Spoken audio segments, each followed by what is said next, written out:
నెల్లూరు యనమలవారిపాలెంలోని ఓ rice mill ఎదుట రైతులు ఆందోళనకు దిగారు. మిల్లు యజమాని శ్రీరామ్ శేఖర్ తమకు సుమారు 5,80,00,000 బకాయి చెల్లించకుండా పరారయ్యాడని తెలిపారు.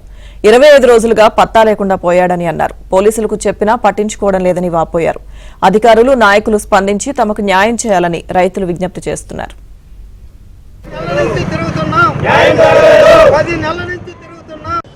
ఇక్కడ నెల్లూరు నందు నవాపేట సాయిబాబా రైస్ మిల్లుకి ధాన్యం తోలినాము. పోయిన సంవత్సరం ఏప్రిల్ నెలలో తోలాము. రైతులకు రావాల్సిన బకాయిలను ఎగ్గొట్టి ఒకసారి వెళ్ళిపోయాడు. సిఐ గారు పట్టుకొచ్చిన తర్వాత మీకు మళ్ళీ కేసు పెడితే లోపలేస్తే డబ్బులు రావు, మళ్ళీ మిల్ రన్ చేసుకొని మీ డబ్బులు మీకు చెల్లిస్తాయని వదిలిపెట్టారు. మళ్ళీ మిల్ రన్ చేసుకుంటా మళ్ళీ కొత్త రైతుల్ని అన్యాయం చేసి వాళ్ళ దగ్గర మళ్ళీ ఒక 70 లక్షలకి వడ్లు తోలుకొని పరారయ్యి ఈ రోజుతో 25 రోజులైంది. సిఐ గారి చుట్టూ తిరుగుతున్నాం, ఎస్పీ గారికి అర్జీ ఇచ్చాం, ఇంకా అతన్ని పట్టుకొని రాలేదు. మాకు అంతా చిన్న సన్నకారు రైతులు ఉన్నారు. వాళ్ళు డబ్బులు ఇవ్వతే వాళ్ళ పరిస్థితి చాలా దారుణంగా ఉంది. కష్టపడి పండించిన ధాన్యాన్ని వాడు సొమ్ము చేసుకొని వెళ్ళిపోయాడు.